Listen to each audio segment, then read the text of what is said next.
أعوذ بالله من الشيطان الرجيم بسم الله الرحمن الرحيم الحمد لله رب العالمين والصلاة والسلام على أشرف المرسلين سيدنا محمد وعلى آله وصحبه أجمعين. Assalamu alaikum wa rahmatullahi wa barakatuh. Hope everybody is well. Alhamdulillah. This is the first Jumu'ah of Ramadan, and of course this is like the greatest day of the week. In fact, the greatest day that the Nabi said is the day of Jumu'ah. Nabi Adam was created on Jumu'ah. Nabi Adam was forgiven on the day of Jumu'ah. Qiyamah will be on the day of Jumu'ah. And so the blessing, we know the hadith that says that there is a special hour in this day of Jumu'ah from Maghrib to Maghrib the next day where du'as are not rejected. And so alhamdulillah, the dua of the fasting person is not rejected. The dua of Jumu'ah is not rejected. And so alhamdulillah, it is barakah and barakah. And we add this lovely, amazing tip. And really some of these tips are, mind-blowing. The Nabi Sallallahu Alaihi Wasallam says, whoever performs a ghusl on a Friday and instructs his wife to do ghusl as well. So the wife also needs to do ghusl. And he sets out early.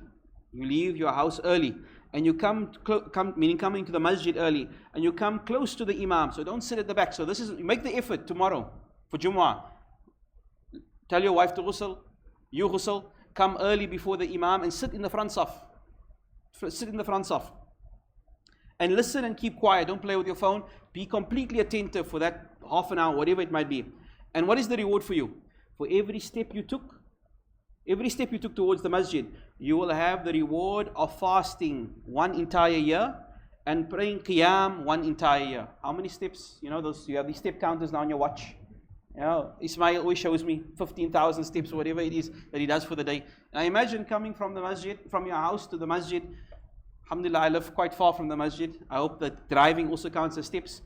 But subhanallah, think about that. Easily 100 steps is nothing. That's from the road to here, 100 steps. It's 100 years of salah, 100 years of fasting.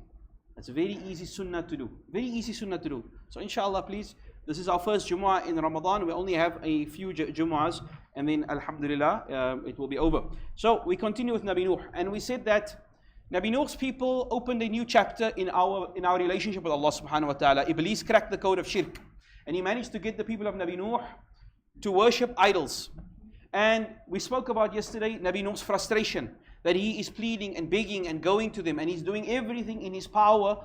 And subhanAllah, in Surah Nuh, it's a beautiful tidbit about the Quran. Nabi Nuh's story is throughout the Quran. From the beginning you find Nabi Nuh, Nabi Nuh, Nabi Nuh, his story. But the surah of Nabi Nuh is right at the end of the Quran. And that is when he makes this dua, Ya Allah, I've had enough. It's as if though you are following Nabi Nuh through the story. You're seeing this man persevere and struggle until he can't take it anymore. And then he comes to Surah Nuh, and that's it. His story kind of ends over there. And so we also managed to see something interesting, and this is a bit of a higher grade point to make. The anthropologists and the sociologists, anthropologists, not the study of ants, it's more the study of society and how we develop. It's a belief that mankind started paganistic. We worshipped many, many things, and slowly we evolved into monotheism. This is not our view. Of course, Nabi Adam came with Islam, with Tawheed, and the first generation of people were Muslims. However, Nabi Nuh's people introduced paganism. And you also found now a classist system. If you look at the battle between Nabi Nuh and his people, there was a hierarchy, and the elites wanted Nabi Nuh to get rid of the untouchables. We didn't have this class system in the time of Nabi Adam. Why? Because when you have a pagan, and remember, this is where a clergy is introduced. Islam doesn't have a clergy. You don't need an imam or a sheikh and a maulana to get to Allah subhanahu wa ta'ala. Whereas through a pagan religion, you need to go via an intermediary to get Allah. You don't have access to Allah directly. You need the priest. And the priest has idols. And the idols have levels. And you need to make offerings to get there. So now a clergy gets established. A hierarchy gets established. A class system where Islam, anybody can raise their hands and you can speak to Allah. No matter who you are, where you are, you don't need the imam. You don't even need to be in the masjid. That is the beauty of Islam. And so we see Nabi Nuh's people inventing this sort of thing. So Nabi Nuh is debating and arguing and pleading with his people. And so Allah says in the Quran, وَلَقَدْ أَرْسَلْنَا نُوحًا إِلَى قَوْمِهِ, that we sent Nabi Nuh to his people. فَلَبِثَ فِيهِمْ أَلْفَ سَنَةٍ, he stayed with them, meaning he was giving da'wah to them 1,000 years, إِلَّا 50, except for 50. So for 950 years, Nabi Nuh was giving da'wah. was calling and preaching. And in the ayah, Allah says, well, and only a handful believed in him. Only a few people believed in him. And so generation would come after generation. And Nabi Nuh's message was completely smothered. And he was making no headway with his community. And there were no increase in his believers. The Sahaba gave opinions. We don't have an accurate account. But subhanAllah, the highest number of believers attributed to Nabi Nuh is 80. 950 years and only 80 people followed him. There's a hadith, on the day of Qiyamah, there will be a Nabi with 0 followers. A Nabi will stand before Allah, not a single person believed in him. And so you can imagine Nabi Nuh's frustration. So, his people now Nabi Nuh is telling them, guys, your sin is not just any kind of sin. You have invented shirk. And Allah has warned you that this thing is, if you continue on this, Allah is going to open a door that is never opened before, and that is adab. He will send a punishment upon you. We've never seen this before. Allah didn't do that to Nabi Adam's son. Allah had not done it to the generations before, where there was a mass punishment. So the people have heard it 1,000 years. Nuh, you're talking about this punishment. They said, قَالُوا يَا نُوحْ قَدْ جَادَلْنَاكَ فَأَكْثَرْتَ جِدَالَنَا. You have argued and debated with us for hundreds of years. We're sick and tired of hearing you. فَأْتِنَا بِمَا تَعِدُنَا. Bring it now. We want this adab. Bring this adab on us. إِن كُنْتَ مِنَ الصَّادِقِينَ. We want you to bring the adab now. Nabi Nuh, as we said, he had reached a level where his own followers were being persecuted. And this is when you'll see when the Anbiya kind of give up on their people, when those who believe are now being subjugated and hurt and being turned against them. So to protect, it's like a cancer now. To protect the healthy ones, we need to cut out the cancer. So Nabi Nuh makes this dua. And it's a dua which Nabi Nuh will regret on the day of Qiyamah. Nabi Nuh says, he says, oh Allah, I've had enough of these people now. And إِنَّكَ إِن تَذَرْهُمْ يُضِلُّ عِبَادَكَ وَلَا يُضِلُّ إِلَّا فَاجِرًا كَفَّارًا. My Lord, leave not one of them on the earth. Do not let a single one of them remain on the earth. And if you leave them, they will only mislead your slaves, and they will only beget more and more wicked children. Their offspring will become worse. So Nabi Nuh makes a dua in Surah Nuh. Ya Allah, I am making dua against my people. And on the day of Qiyamah, the Nabi ﷺ says, every Nabi, when asked, go speak and intercede with Allah, every Nabi will have an excuse.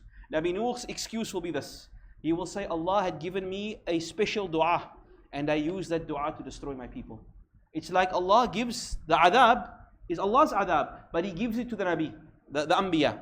When you give up on your people, when you say, Ya Allah, there's no more hope for these people, then the adab comes. So Nabi Nuh is the one that actually called the adab on his people. So he says, so on the day of Qiyamah, he will say, Allah gave me a special dua that I could make for anything, and I used it to destroy my people. And you will feel so sad about it on the day of Qiyamah. And so, and on a side note, that's when the Sahaba asked the Nabi Sallallahu Alaihi Wasallam, do you also have a special dua? So he says, yes, I do.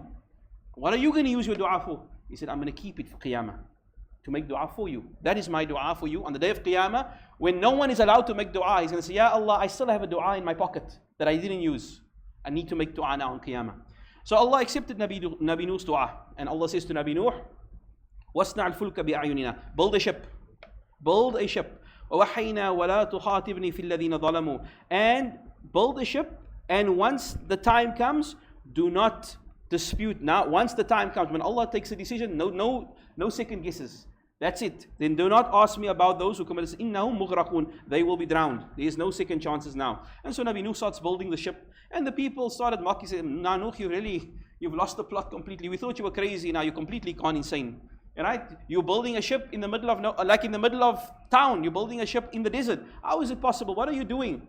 And every time they would laugh at him, وَاسْنَا الْفُلْكَ وَكُلَّمَا مَرَّ عَلَيْهِ مَلَأُ. Allah says, and as he was constructing the ship, whenever his people passed by him, they mocked him, and they said that they were laughing at him and teasing at him. And he says, if you mock at us, to himself, he's saying, you're going to see. If you're mocking at us, so we mock at you likewise for your mocking. And we will know who is it, the one who will experience the torment that will cover them with disgrace, and whom will fall a lasting punishment. And so, one day, the rain started to fall. Allah says, حَتَّى إِذَا جَاءَ أَمْرُنَا. And when our command came, وَفَارَتْ تَنُورٌ. That subhanAllah, what does this mean? The oven gushed open. Meaning Allah subhanahu wa ta'ala let the banks basically flood. the ground started to push water up, and the sky started to send rain down. And كلما أحمل فيها من كل زوجين اثنين. And Allah, and we all know this, the children know this, that Allah instructed Nabi Nuh to gather animals and bring them onto the ship. Side note, did the whole world flood? No, it was just a region where they lived, this community lived, and that was basically where humanity lived. And the animals that were living in that region, Allah subhanahu wa ta'ala said, bring 2 of each kind onto the ship. وَأَهْلَكْنَا إِلَّا مَنْ سَبَقَ عَلَيْهِ الْقَوْلُ وَمَنْ آمَنَ. And Allah said, everybody who did not believe up until that point, they were destroyed. وَمَا آمَنَ مَعَهُ إِلَّا قَلِيلٌ. And Allah said, only a handful of people believed in him. There was very few. There were more animals on the ship than people, subhanAllah. There were more animals on the ship than people. فَفَتَحْنَا أَبْوَابَ السَّمَاءِ بِمَاءٍ مُنْهَمِرٍ. Allah says, so we opened the gates of the heavens with gushing water. وَفَجَّرْنَا الْأَرْضَ عُيُونًا. And the earth sprung forth with springs.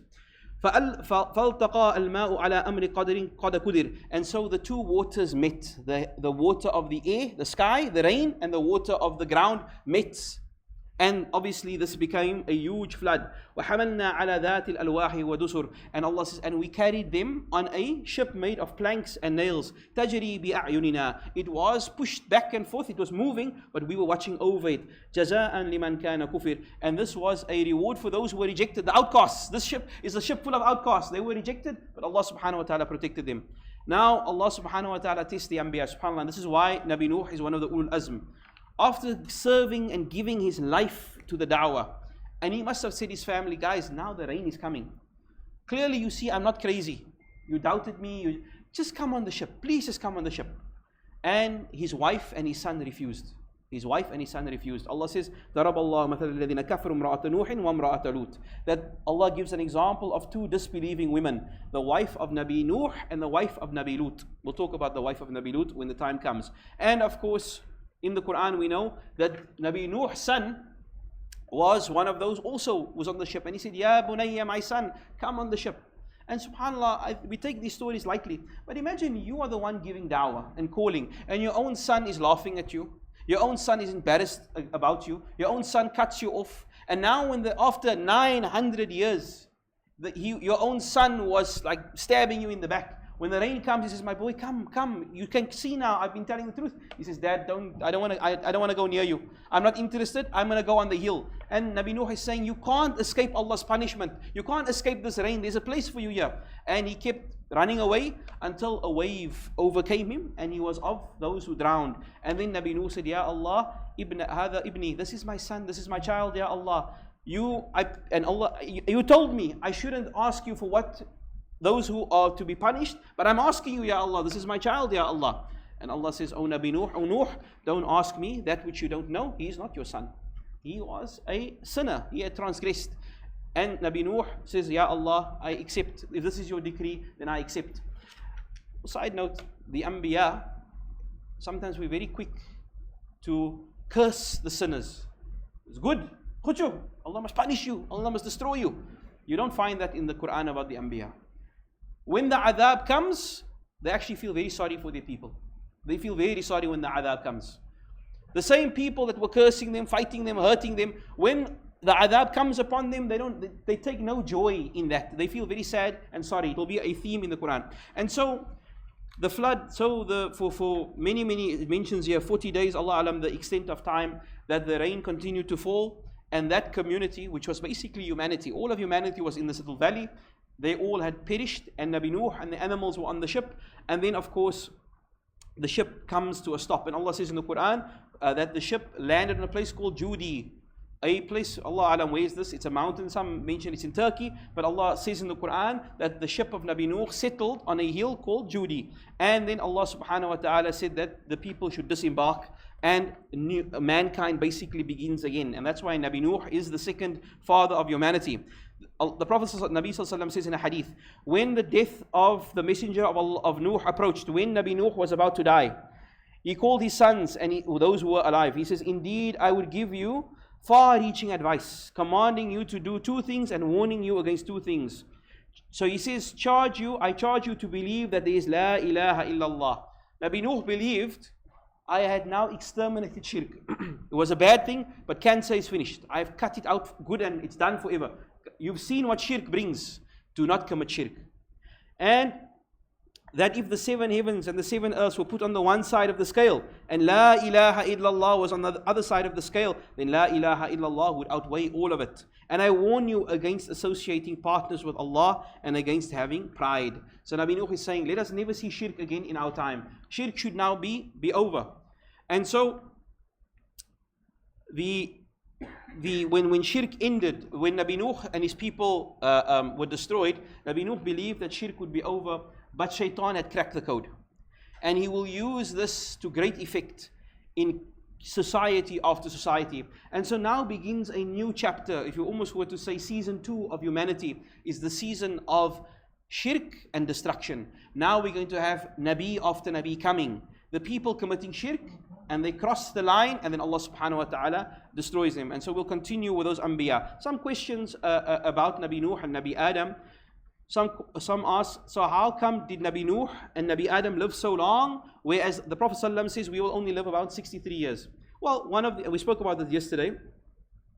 The response to this question, Nabi Adam and his generation, they said, oh Lord, we are these, Nabi Adam, subhanallah, as we said, they lived much longer than us. We spoke about the hadith of Nabi Dawud and Allah giving time. One of the reasons that Allah has actually made our time shorter, and their time, their lifespan was longer. When you know, if subhanAllah, think about this, if the doctor gave you the diagnosis, you only have 6 months to live, will you be more pious or less pious? Will you put yourself more in the dunya or not focus on the dunya? And so it's almost like the previous nation said, if you only have 60 years to live, spend the time in the masjid. What do you care? Whatever you're going to do is going to be of no benefit to you. And so Allah had shortened us our time in this dunya so that we know that our purpose is to get to the akhirah. But yet we are given things like Ramadan and Laylatul Qadr to get there. So we continue with the next Nabi, and the next Nabi inshallah is Nabi Hud, and we'll talk about Nabi Hud inshallah tomorrow. Last night's question, how long did Nabi Nuh stay amongst his people giving da'wah? The ayah was given, that's in the Quran. Allah says 1,000 years except for 50, meaning 950 years Nabi Nuh gave da'wah. So let's see, what is the answer? B, right? B. Is the answer B? Yeah, B. Okay, let's see. Adam Qasim. Oh, mashallah, you there. And then Sister Farida Bihadin. Is she here? Is she here? Alhamdulillah. Okay, mashallah. And then tonight's question. What was the first thing that Nabi Nuh called his people to? Did he call them to worship Allah alone, to perform salah, to fast in the month of Ramadan, or to give charity? A very easy one, inshallah. What is the first thing that Nabi Nuh called his people to? And it will be the same thing that Nabi Hud, Nabi Salih, Nabi Shu'aib, all of them call their people to the exact same thing. May Allah subhanahu wa ta'ala grant us to live and die on La ilaha illallah Muhammad Rasulullah sallallahu alaihi wasallam.